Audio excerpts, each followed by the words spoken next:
Greetings and blessings, dear friends in the Spirit 111. It's Eddie Luisi. How are you? How was your week? Today's talk I'm calling Father, Forgive Them.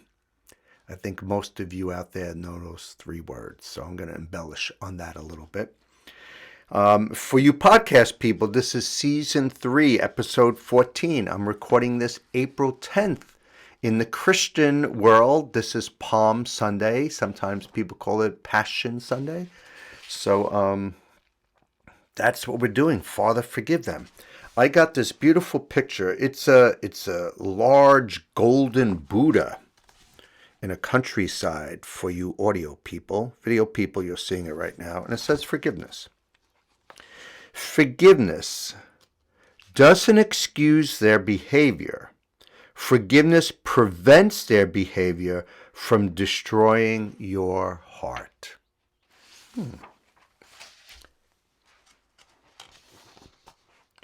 When they came to the place called the skull, they crucified him there, along with the criminals, one on his right, the other on his left.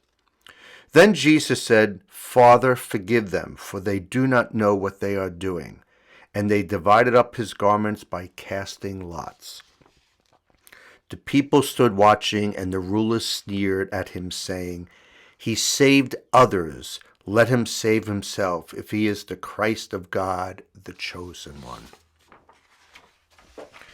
Before I read, I have a reflection called Forgiving from Within by Unity.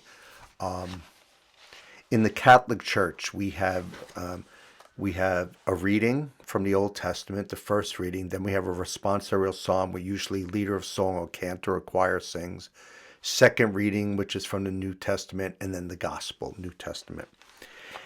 And as a church musician, I usually always sing the refrain or the chorus for the responsorial psalm. And then I ask the reader to read the verses, and I just kind of finger pick on my guitar, and then we sing it. But only once a year I sing the whole responsorial psalm. I sing all the verses. And that's today, Palm Sunday, Passion Sunday. My God, why have you forsaken me, is the chorus. And I get choked up when I sing it, because it's really Jesus's words. So if you're at any of my church services, masses, I hope you experience what I experience once a year. All right, this is from Unity, Forgiving from Within, Reverend Beatrice E. Gallerano Bell. Oh, you got a long name. Today, I imagine myself sitting next to Jesus and looking into his eyes and ask him, "Master, how can I forgive?"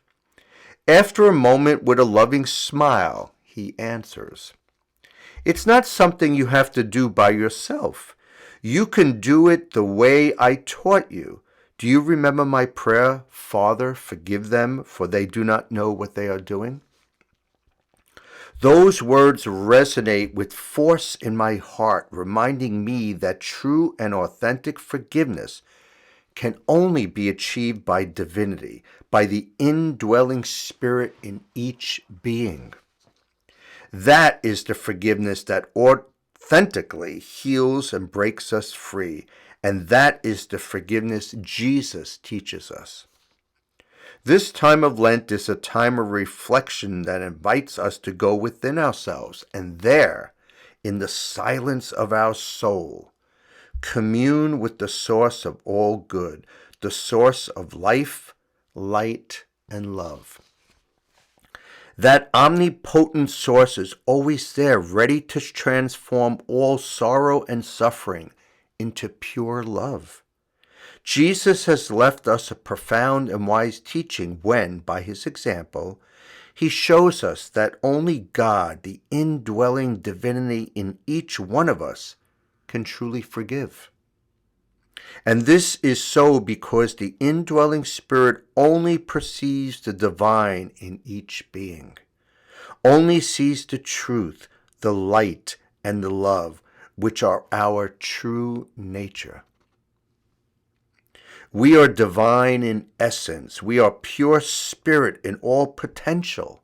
Therefore, in the face of life situations that cause us suffering, grief, or guilt, let us allow Spirit to do its healing work through us. Let's follow the example of humility, strength, and courage that Jesus demonstrated. Let us accept that to truly forgive, we need divine help and have the strength and courage to ask the indwelling Spirit for it. Regardless of the situation that disturbs us or the person for whom we feel less than love, let us ask the Christ in us to forgive. If we can remain firm in this attitude, affirming with faith that it is the divinity in us that forgives, even in those moments we are overrun by anger, frustration, sorrow, fear, or any emotion a memory evokes in us, we can be assured that forgiveness has already been made deep within our being, and that the peace it brings is reaching our soul. I love that. That's great. This is received from Daily Practice, Sacred Reading and Meditation from Anne Montefiore, In Love with the Mystery. The greatest spiritual achievement is to maintain a sustained inner equilibrium in the midst of the fluctuating upheavals and demands of daily life. Our moment-to-moment behavior and mood is the measurement of our true freedom. Cultivate a calm and peaceful disposition. Practice acceptance and surrender to life as it is, and spiritual freedom will be yours. From Unity Daily Word. I move forward refreshed as I release what I no longer need. A cluttered space may feel restrictive, even disorienting. I may feel overwhelmed by the accumulation, unable to easily access what I need. The same is true for my mind when I hold on to old ways of thinking, beliefs I've outgrown, and resentments caused by past hurts. This can cause unrest in my thoughts and leave my heart feeling troubled. When I clear out the physical clutter, I feel lighter, relaxed, and calm. I resolve to do the same with my mind. In prayer, I discern where I choose to place my faith and let outworn beliefs go. I untangle the knots in my heart through forgiveness and release my past hurts. Mindful release sets me free, clears my mind, and blesses my heart with deep, abiding peace. And from Proverbs 4:23. Keep your heart with all vigilance, for from it flows the springs of life. I'm going to read something else from Unity. Unity is a big one today, huh? It's from Release and Renew 2022, a spiritual practice for Lent. I renew inner peace by forgiving. The calm and centered awareness that is inner peace is always available to us. Yet events and people affect us, and we find ourselves living from our reactions, not from our true centered self. Forgiveness is a powerful spiritual tool for renewing inner peace. By consciously choosing to bring forgiveness to every aspect of our experience, big and small, we bring love to every aspect of life, big and small. Love loosens the tightness of our hearts, counters judgment, and creates space for a new perspective. Forgiving others and, often more important, forgiving ourselves allows us to live from inner peace.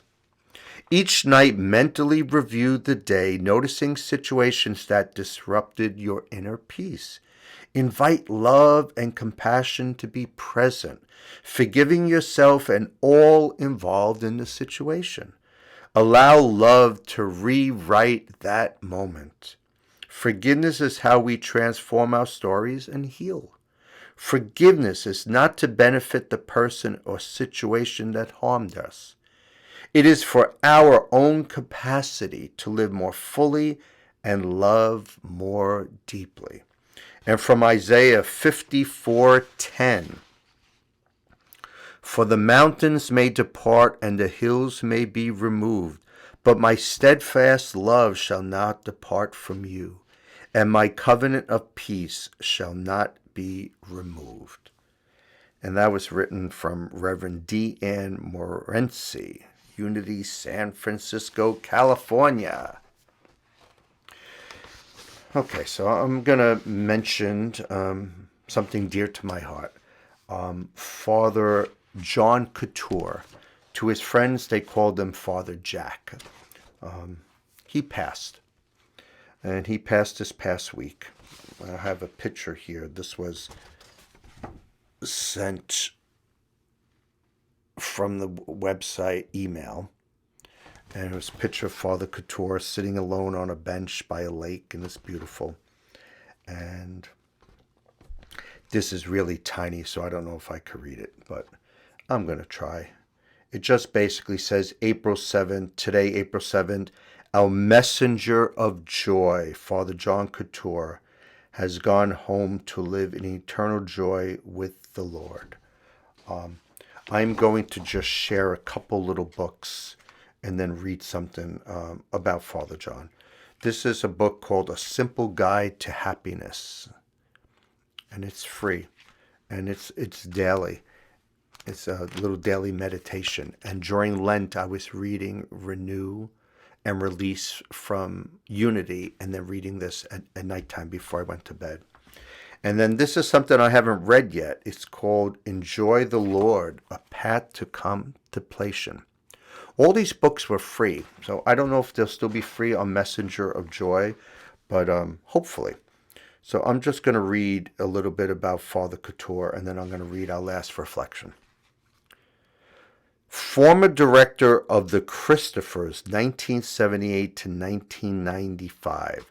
Now, the Christophers is a non-denominational organization, nonprofit, that started with a Catholic priest, and it's basically run by Catholic people, but they're open to all faiths, which is what Friends in the Spirit's about. And I had the fortunate pleasure many years ago to work with Father Couture on the TV show Christopher Close-Up. I was first an associate director working with Ray Hostin, the director. I did some stage manager work, and then eventually Ray moved on. He passed, went to the Lord, and I became the TV director, and I did that for a while. Father Couture, manager for 3 years of Eva's Village, a poverty program in Paterson, New Jersey, and founder of St. Jude's Media Ministry, which from 1995 to the present has aired on 1,025 radio stations from Maine to Hawaii. Father John T. Couture is the author of several highly acclaimed titles published by Alba House. God Delights in You, Enjoy Your Precious Life, World Religion, Stations of the Cross for the New Millennium, Joy, and Encounters with Holiness. So, Father Jack, God bless you. God bless your soul. Thank you for everything that you have done. Thank you for being in my life and my friend. And God bless all those that you left behind. So like I said in the beginning, today in the Christian world, it's Palm Sunday / Passion Sunday, because this is the beginning of Holy Week, right? Where Jesus, you're going to have Holy Thursday. He rides in on the donkey into town, and everybody waves their palms and says Hosanna. And then Good Friday, it just turns heavy duty into crucifixion. And then Easter Sunday, Resurrection Sunday. So next week I'll read more about that. But I just wanted to read this reflection about Palm Sunday. This is also from Unity. Thank you, Unity. Carrying the Christ, Reverend Joy Weiler. Palm Sunday is traditionally a celebration of the life of Jesus and can also be a celebration of the Christ nature of each of us. Remember, Jesus was the human being, but Christ, the Christ conscious, has always been here and will always be here, and is in each of us. The story in chapter 21 of the Gospel of Matthew says Jesus told the disciples where to find a donkey and her colt, and he asked them to bring the colt to him. Oh, and I'm going to correct an error, because some of you are probably saying, Eddie, you made a mistake. Today is the day when he goes in with the donkey and the Palm Sunday. Thursday is the Last Supper. Sorry, but I pretty much do this live on tapes, and I make mistakes, and I admit to those mistakes. So if anybody's saying, Ed, what did you just do? I apologize and I correct myself. He would ride into Jerusalem where followers had gathered, not on a fine horse like the Roman soldiers, or even on a trusted and trained donkey, but on an untried colt. What an odd choice. Jesus gets our attention with unorthodox teachings and strange metaphors. If the colt represents our collective, unbridled, untried, and impulsive humanity, the story seems to communicate that we are still worthy to carry the Christ. We do not carry our Christ nature on our backs, as the colt carried Jesus in the story, but we carry the Christ as part of our essential nature. Humanity has been imbued with a spiritual faculty to work with our reflective intelligence, and it is all part of the perfect design. We may be fearful, much like a little colt, that we are not up to the task of carrying this Christ nature, that we will make mistakes, not always respond to outer conditions in the best way. We may not always see ourselves as worthy to be part of Palm Sunday celebration of the wisdom and power of Jesus and our own Christ nature. To see the splendor in our worth and the truth of our being, just as we are, is the journey of Lent. Along the way, we patiently notice fears, doubts, and the many ways we constrict the power and beauty that we are. As we observe these thoughts of unworthiness, instead of dwelling on times we stumbled, we remind ourselves of the truth of our being. We keep our thoughts on our power to learn from our experiences without being defined by or tied to the past. We release fears and doubts without giving them power any longer. Hosanna is the joyful acknowledgement that error thought is overcome through our Christ nature. We remember that Jesus chose the untried colt so long ago, and we affirm that every one of us is called today to celebrate our worth, our Christ nature, and all that we bring to the world. So, dear friends in the Spirit, that was a wonderful, wonderful message, because I know in my Catholic faith during Lent, right, it's a time of renewing ourselves and going deep within and asking for forgiveness and all these other wonderful things. But there are times that we're short and we're not exactly perfect. But who is perfect, right? And this is telling us, at least what I'm hearing, is to go within, accept yourself, accept your shortcomings, and it's all good. It's all God.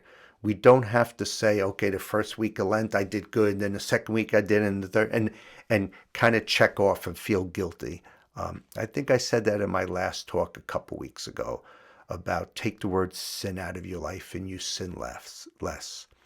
And I don't enjoy sermons and homilies about guilt and sin and death and hell and all that sort of stuff. But these messages from unity are about Jesus and the Christ within, and about the beauty of what's in us and the acceptance of our humanity. And the cult. I'm 62 and I never heard about the colt being untamed. I didn't know that. I don't know if it's true or not, but if it is true, it's pretty darn cool, right? So I just wanted to share this with you.